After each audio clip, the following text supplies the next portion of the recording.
I'm really excited to be here at New York City Cider Fest. It is my old stomping grounds where I initially fell in love with cider and cheese. Hello, my name is Rachel Windcaller, and I am the producer and cider Emcee of this weekly podcast, where we speak with makers, cider enthusiasts, and folks within the cider trade from around the world. Bringing us into episode 482 of Cider Chat was Rachel Freier. She is a cheesemonger, and she was conducting a cheese tasting with 4 Finger Lakes cider makers at the recent New York Cider Fest that took place in November. And she was kind enough to allow me to connect her to a microphone and also hand a little mini microphone to the makers so that we could hear this recording, which I really got a lot of value out of. And I suspect you will too if you're all into pairing cider with food, and in this case, cheese. So you're in for a treat because this is going to be our featured presentation, the recording from the New York Cider Fest and this particular cheese and cider pairing. Now, there were 2 sessions, and I didn't get to record the first one. But I'll tell you, the second one was dynamite. Interestingly enough, though, during the actual session, I couldn't hear what was being said because the table that I was sitting at was underneath a fan, and so it was quite loud. So I think this is a benefit for me too, because, a weird benefit of being a podcaster where you get to hear something after the fact and really dig into it. And the cool thing about the table of people that I was sitting with, I was, it's kind of like another pinch me moment. I had Dr. Gregory Peck of Cornell University and his wife, who was sitting right next to me, and she is absolutely lovely. So that was really fun. And right across from them, seated with 2 folks from France, and one of which is working with Dr. Peck on, the work of apples once again. So it was a really cool situation. Again, Greg, his wife, and actually his wife's sister. So yeah, how did that happen? I don't know. You show up at a cider fest, and it is kind of like a networking scene. And man, you kind of like layer that with a little bit of cheese, a little bit of cider, and you just have the perfect moment in time. So what you're going to be hearing is Rachel kind of delivering the background on each cheese pairing, and then you're going to be hearing from makers at Eve's Cidery, Idiot Brother Cider, Grismore Cider Works, and South Hill Cider, all of which are located in New York State in the Finger Lakes region. And the Finger Lakes, the little short way that they write the Finger Lakes is FLX. And that whole region around Cayuga Lake is just scattered with hundreds, okay, not hundreds, but over 100 waterfalls. And then you couple that with the fact that there's hundreds of cider makers. Okay, maybe not hundreds, but a lot of them. And they're all really, really delicious brands. So that is a destination to definitely discover. And if you want to find out more, go to ciderchat.com, go into the archives, just put in FLX, and I did a whole series for the Finger Lakes back in 2018. And that was incredible. And a big tip of the glass to visit Ithaca at that time, who got me out there to be able to meet the makers. I was attending their Cider Week that takes place every year. That was in September. And actually, Visit Ithaca was one of the hosts for this particular cheese seminar. So there's a lot going on in New York, really wonderful people, including the New York Cider Association, which is always spearheading some new event, really keeping New York apples and cider in the news. So we'll be hearing that featured presentation coming up in this here episode 482. But first, I have a wee bit of news from Out and About in Ciderville. If you haven't had a chance to go back into the archives of Cider Chat, and if this is your first time listening to this here podcast, then I want to recommend that you go back a week and take a listen to episode 481 with Tom Oliver. He is a cider and perry maker, and that particular episode was recorded on the last Totally Cider tour to the UK. And Tom is really one of those beloved makers in Ciderville, partly because his product is really great. It's delicious. And also because the guy has personality. He is witty, entertaining, and very thoughtful. So if you want to be in for a treat, do listen to that episode. And if you want to take it to the next level, then sign up for the upcoming Blossom Time tour to the UK. We're going to be heading to Tom Oliver's on that tour. And as we did before, we will be having lunch there at the cidery and taking a walkabout. And I think this time we are planning to go out and take a look at the perry pear trees that he collects from to make his exquisite perry. And he has so many different styles of perry. I keep on raving about it, but I can't help myself. I mean, the welcoming perry that he served at 1.9% alcohol by volume, I could drink that whole bottle myself, right? I mean, that's such a low ABV, but ABV doesn't always dictate balance, complexity, or even, rock solid taste. But in this case, when you have really good fruit, couple that with a good cider making team, yeah, you have all that and low alcohol too. So that's just one perry of many that he makes. Tom is one of many makers on that tour coming up. It's going to be taking place April 27th through May 3rd. I know folks have a lot going on right now. It's the holidays. But if you want to give somebody a little cider tour for the season, and I certainly will not judge if you want to call this self-care and gift it to yourself, because I am 100% into that and fully believe that we don't do enough for ourselves except work the grind and then say, where does the time go? So if you want to mark time in the best way possible, check it out. Go to ciderchat.com. You'll see the drop-down menu there for Totally Cider Tours. And I'll also add the upcoming fall French cider tour itinerary is up there too now. So if you're interested, take a look there and then send an email this way to info@ciderchat.com and we'll take it from there. On that last UK cider tour, something really cool happened where we were able to meet up with this Bristol cider maker, and he's also a cider writer. His name is Martin Campling, and he writes for CAMRA, which stands for the Campaign for Real Ale. And over the years, they kind of integrated, like a lot of beer-focused magazines. They started talking about cider, and Martin covered our tour when we were there in the UK. So I'm going to have a link in the show notes to that particular essay written by Martin Campling. The actual magazine is called Pints West, and this is in the winter issue. It was number 144. And I must say that our group looked really smart sitting on the Apple Boat, which is a cider bar on a boat on the water in Bristol, which is based in Somerset. And that was like our kickoff night, our meetup for the first time as a group before we set sail to a whole bunch more cideries in Somerset. And then we headed up to Gloucestershire, where we'll be going again on this upcoming tour to the Perry Center. It's a National Perry Pear Center, and a hike up to Malvern Hills, which is absolutely spectacular, and then down into Herefordshire. And then we cross over into Wales, which in the general scheme of things is a different country. That's why it's the United Kingdom, and that's why this is not the Blossom Tour to England.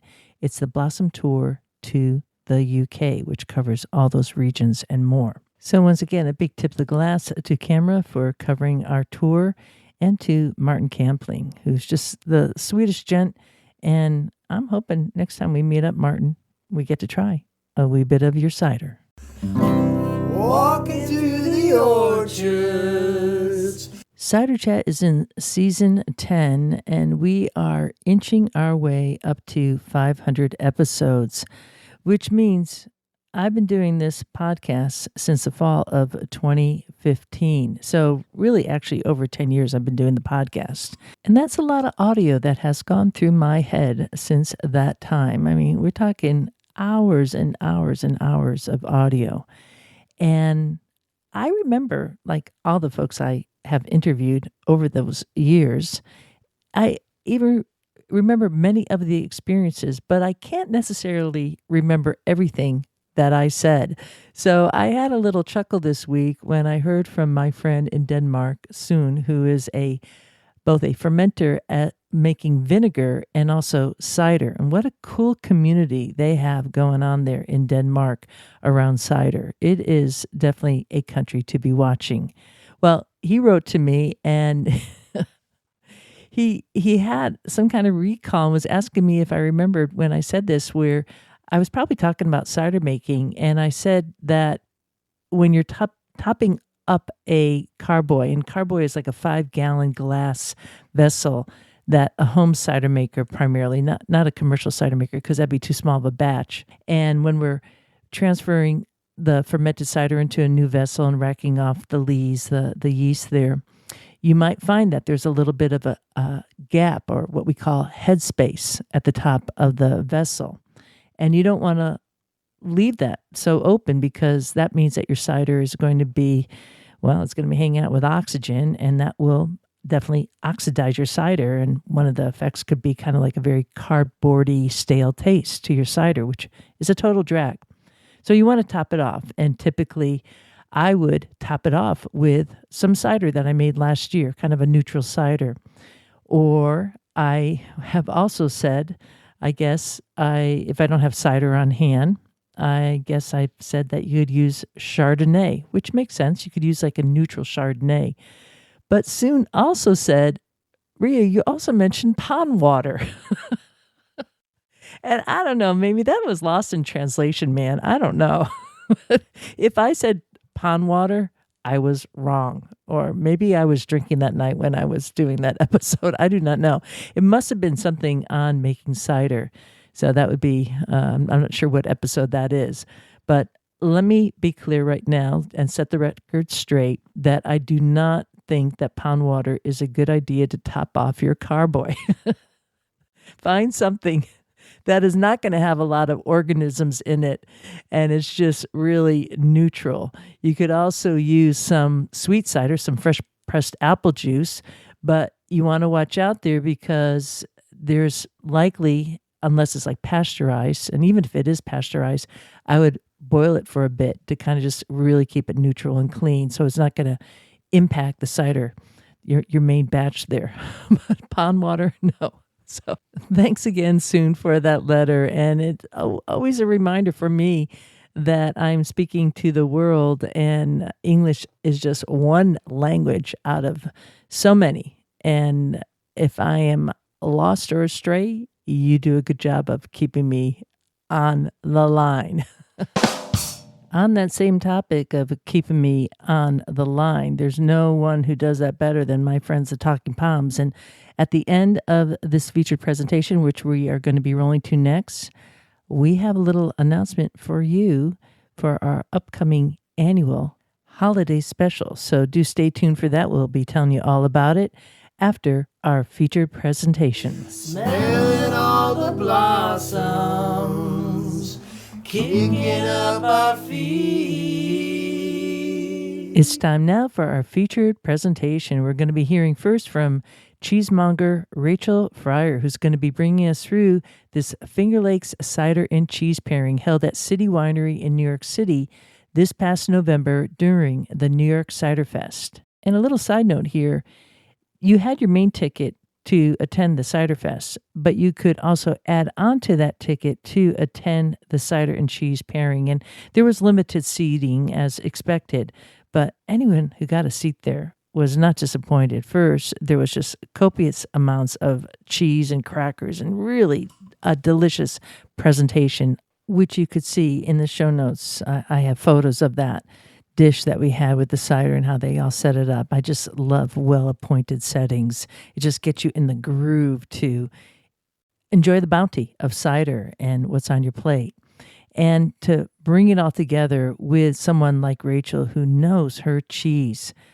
Yeah, win-win ticket for everybody. So without further ado, let's all now grab a glass and join this chat with Rachel Freier, a cheesemonger based in the Finger Lakes region, and the makers at Eve's Cidery, Idiot Brothers Cider, Grismore Cider Works, and South Hill Cider. All right, thank you, Scott. Thank you all for being here. I'm so excited to see you all. We have another cheesemonger in the house here. If anybody's familiar with Saxelby Cheese, talk to Jill. Always happy to see cheese people. Thank you all for coming. We're going to taste ciders left to right. There's a little postcard under the Visit Ithaca little books that you should keep and safeguard and go visit Ithaca. But there's a little postcard that you can take. You do, I'm told, have a pencil in your little swag bag if you did want to take notes. But I'm going to walk you through which cider is which cheese is which. If you have any questions at any given time, there's no bad cheese question. There's no bad cider question. I'm really excited to be here at New York City Cider Fest. It is my old stomping grounds where I initially fell in love with cider and cheese. I currently am a cheesemonger at large in the Finger Lakes in Trumansburg outside of Ithaca. I started at Murray's Cheese Bar. It was a wine and cheese restaurant 2 doors down from the flagship cheese shop on Bleecker Street. Someone would order a dry sparkling wine. I would pour a champagne method, Eve's Cidery, Northern Spy maybe it was back then, in your glass and walk away. And I'd let them try it and come back. Did you like it? Oh yeah, that was really good. That's a cider from New York State. So once again, cheesemonger at large. I do cheese events in the Finger Lakes. Come and visit in the Finger Lakes if you haven't been, because until I discovered cider, I was like, finger what? Where is that? And it really opened up my world. And fingerling, what? Is that a potato? So I really highly encourage you to visit the Hudson Valley, the Finger Lakes, the rest of the state, and discover these fantastic beverages. All right, so we're going to start with the first cider on your left. It is Eve's Cidery Northern Spy. Here's Ezra. He's going to tell you a little bit about Eve's Cidery and the cider. It's appropriate that you start with the cider on the left because Autumn and I are kind of lefties. That's my joke. Steve's kind of on the right. No, just kidding. Okay, so that's my joke for the day. Reader's Digest version about Eve's Cidery. Autumn started it when she was 21. She was the youngest person in New York State to have a farm winery license at the time. And she started with James Cummins, who was like a old, wizened apple grower, like 6th generation farmer, died in the wool, like cider maker. We wild for it. It has been a large part of our cider making. And people are like, how do you know, like, when you taste an apple that it's like going to be good for cider? Northern Spy is not like necessarily considered like a cider variety, but it's one of the apples that James, our partner who died, really loved, and it was kind of like an obvious apple to try to make cider out of because he had it. When people say, how can you forward project like what it's going to be like fermented? With Northern Spy apples, at least with the knowledge I have now, I can see how it would be the cider it is now. It's like a very like crisp, sort of minerally apple. And I think with Northern Spy, it is a great cider to start like an occasion with, be it like people walk in the door and you're greeting them or you're starting a meal, because it's like bright and it gets you tantalized, it gets your mouth kind of awakened. With cider, with like other beverages, we always start tasting kind of with our nose. I always get really pretty noses on most ciders. Not all ciders, but most ciders. Then really just take a sip.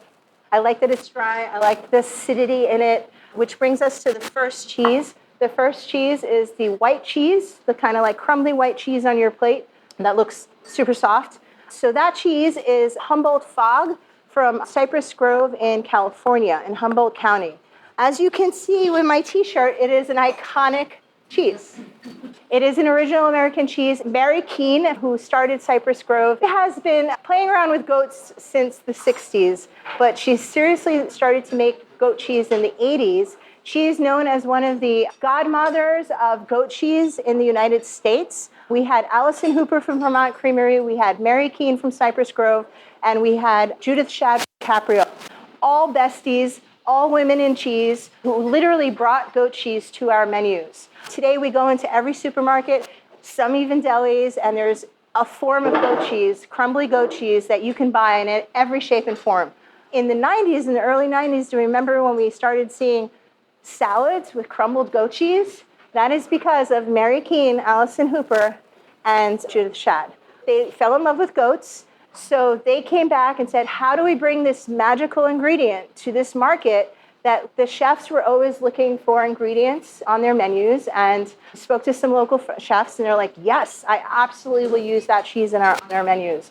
And that's kind of the dream, to get it on the menus in restaurants. Till this day, the hardest thing to crack is food service for a cheese producer.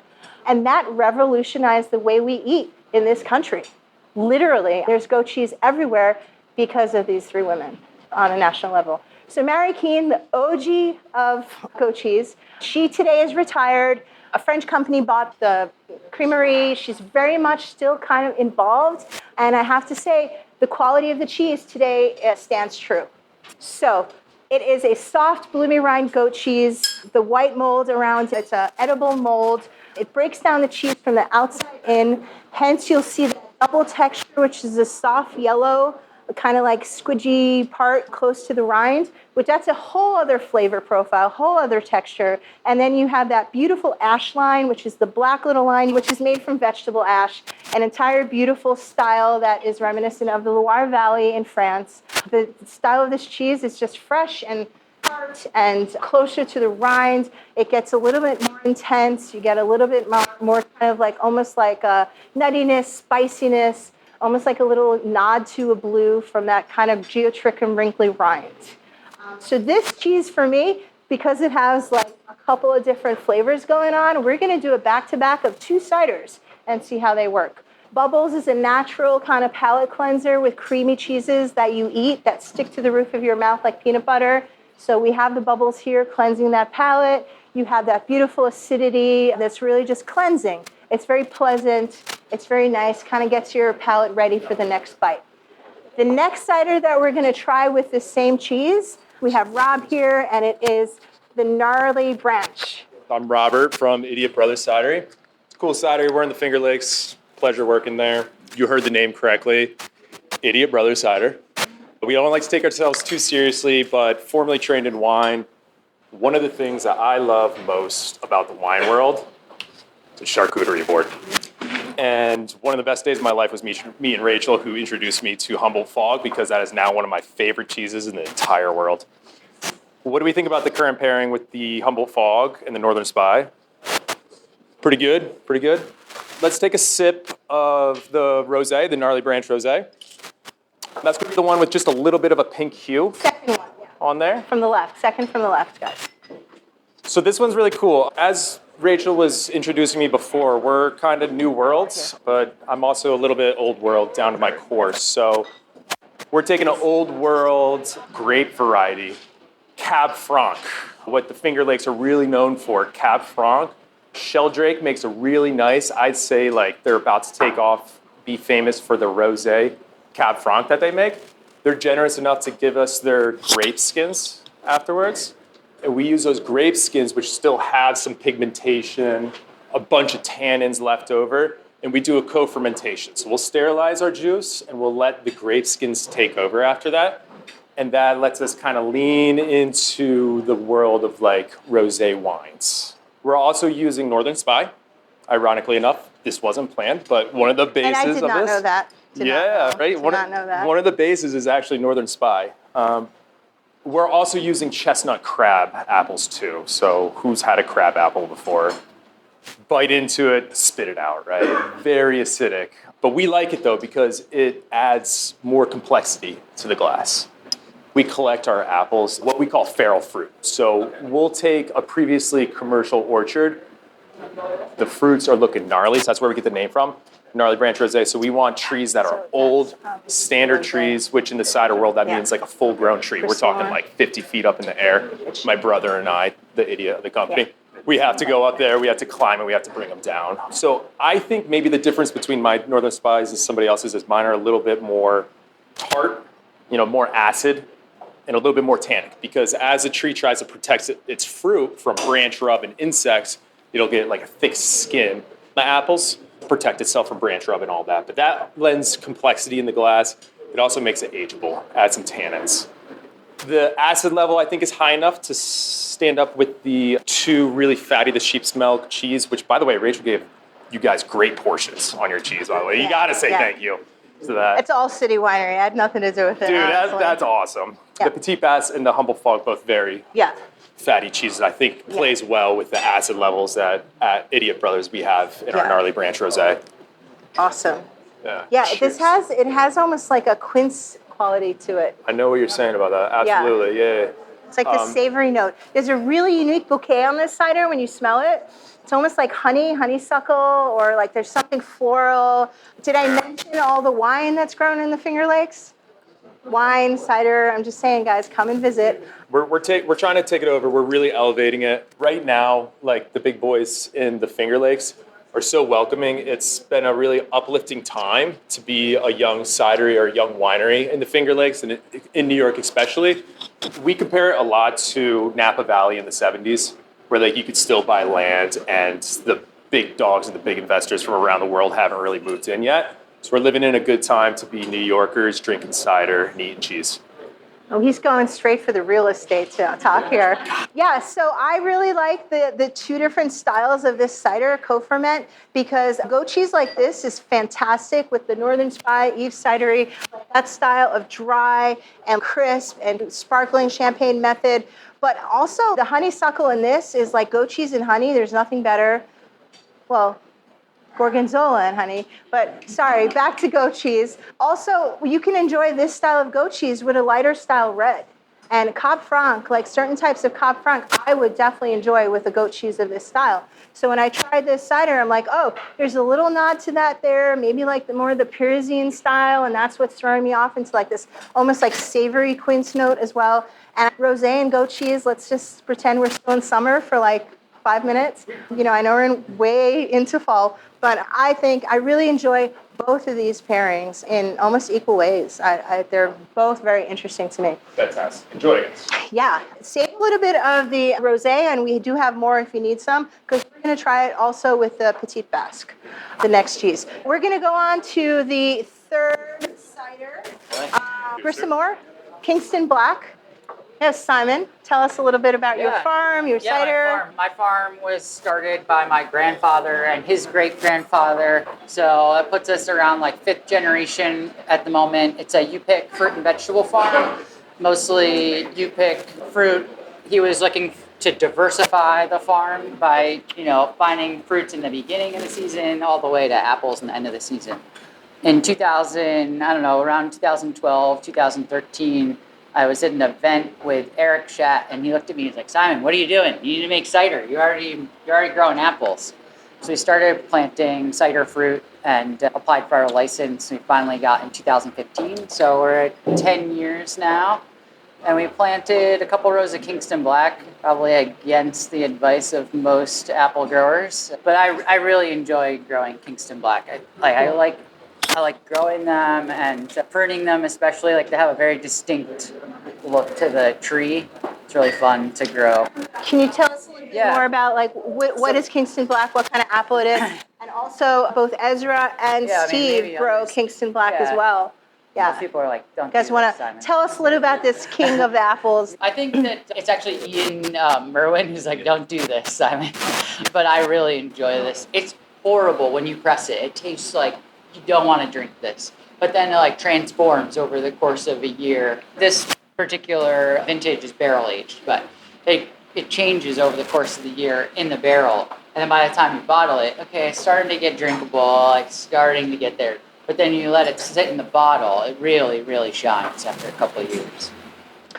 Honestly, we're still discovering what these cider apples can do, right? So this is really exciting time to be in the cider industry, as growers, I'm sure, but also as like people just supporting and drinking to see like what are the capabilities of these bittersweet apples, because it takes so long to like grow them and understand them. Can they really match the complexities of other beverages and, change in a positive way over time? And I've discovered that cider apple like Kingston Black in ciders, it does. I can go to it a year later or 2 years later, and this cider is more complex, more delicious, and really interesting. And I think as a connoisseur, it makes for a more interesting pairing too for me, and cheese obviously. Didn't mention, but to me, like cheese, there's no better pairing for cheese and for food than cider, and especially all these styles of cider, because there's a different style of cider for a different time in the day and a different course in your meal. Wine is fantastic, and I'm a huge wine lover. Beers are all right,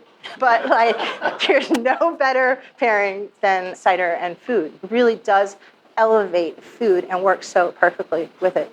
Do you guys think about like using bittersweet intentionally for specific blends for those qualities? Yeah, or? I feel like most of what we're producing is blended ciders and co-ferments, whereas this one is a little bit different from the other ciders we're making, where it's like, okay, we're going to just use this apple, or we do make a Northern Spy single varietal as well. Cool. But most of the time, I want to blend.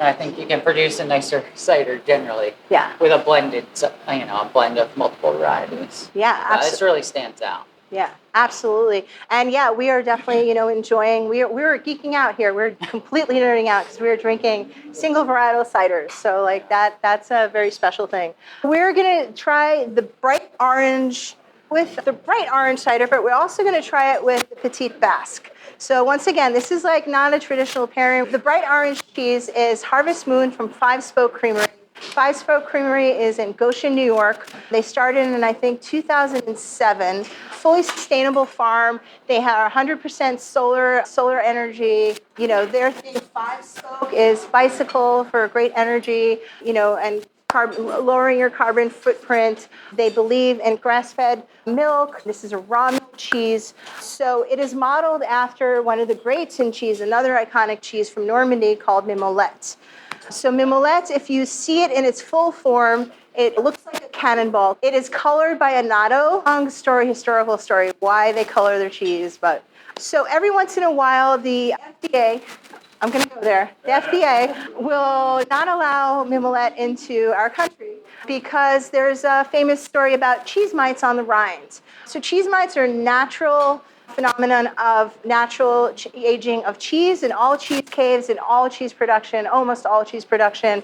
Cheese mites is natural in a lot of things around us, including in the air and on our skin. And, it's not something to fear. Also, cheese making is very controlled. It is very safe. It is very, very, very much in check. So, the cheese mites, you dust them off. You continue. Most like cave-aged cheddars that are in cryovac produce cheese mites as well. Every once in a while, the FDA rears its ugly head and basically, sorry, Scott, and basically does not allow this cheese in because excess cheese mite on the rinds. So the Five Spoke Creamery took that opportunity in one of those times where Mimolette wasn't allowed to come in and made this ode to this cheese. It is super umami. It's sweet. It's savory. It has nice acidity. It is like all the things, all the senses. And to me, it pairs really well with the Kingston Black, which is a beautiful, complex cider as well.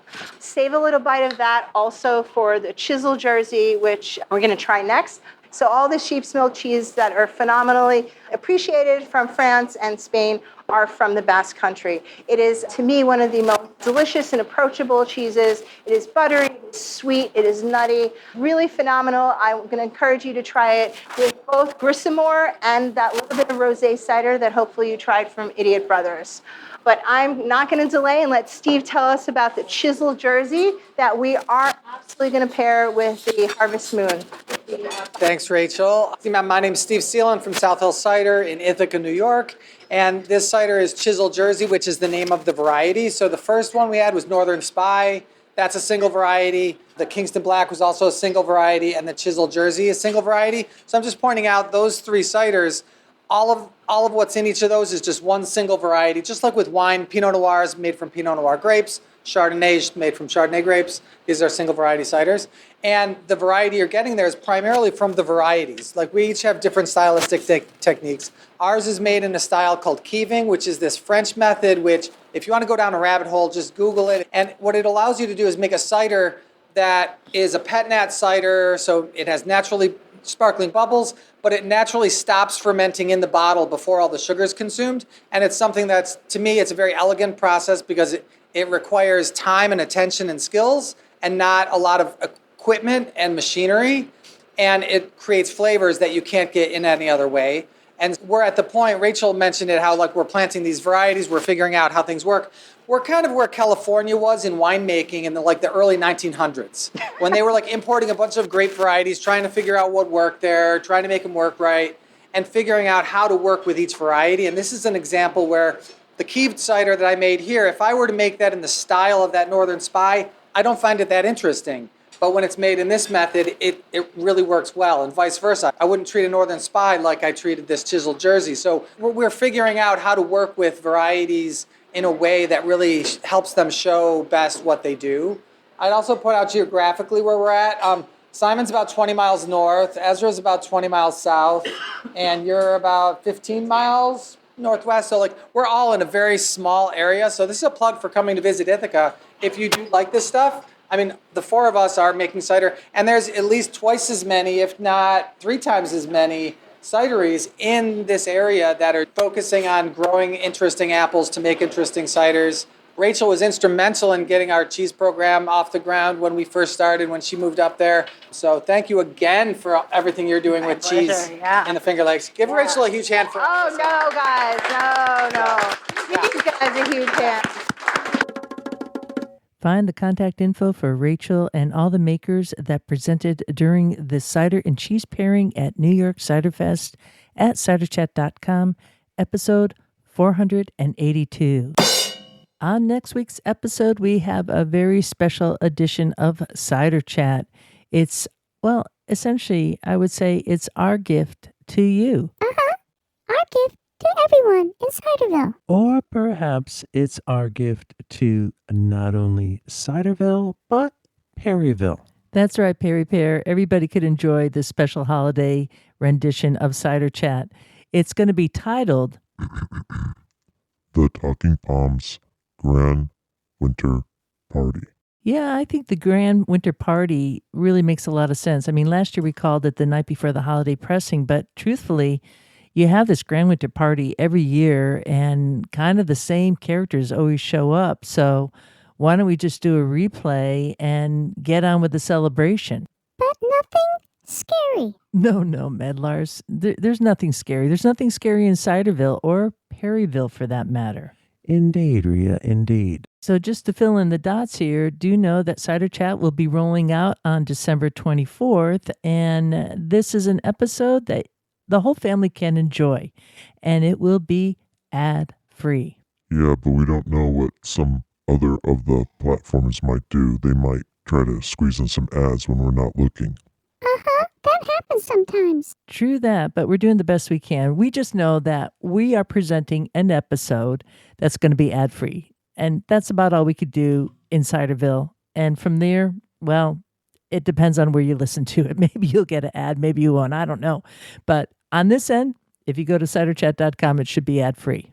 Should we add that this would be best listened to with a glass of Perry? I absolutely think that's a great idea. You could have Perry, you could have cider, you could have any orchard-based libation, and you'd really enjoy it. And for the kids, you could have a little ciderkin or some fresh-pressed apple juice, maybe even mulled hot cider. And, if you are wrapping presents late into the evening, you can dip in a little bit of apple brandy. Maria, let's stick to the plan. We're just telling them to listen. That's all. I mean, Mr. Quince, I think it's okay to let listeners know that this is the kind of episode that is celebratory and fun and playful, and take the holidays off. Kick up your feet. I think we have to move on. All right. I think we're going to roll out of here because it's December and there's a lot going on. Anyways, stay tuned for next week's special holiday edition, the Talking Palms Grand Winter Party. See you then. And with that, I leave you here. This is Rhea Windcaller and my friends, the Talking Palms. Hello. And looking forward to seeing you in Ciderville. Bitter sharp, strange apples, juicy ripe.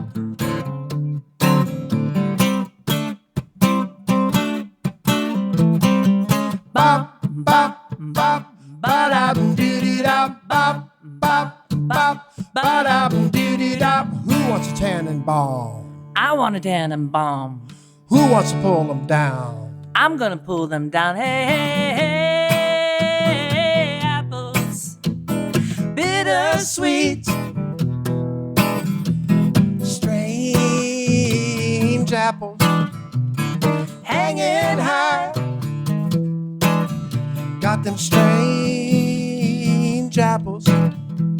Forget the pie. Strange apples. Squeeze them tight. Got them strange apples. Strange apples. Strange apples. Make them pop.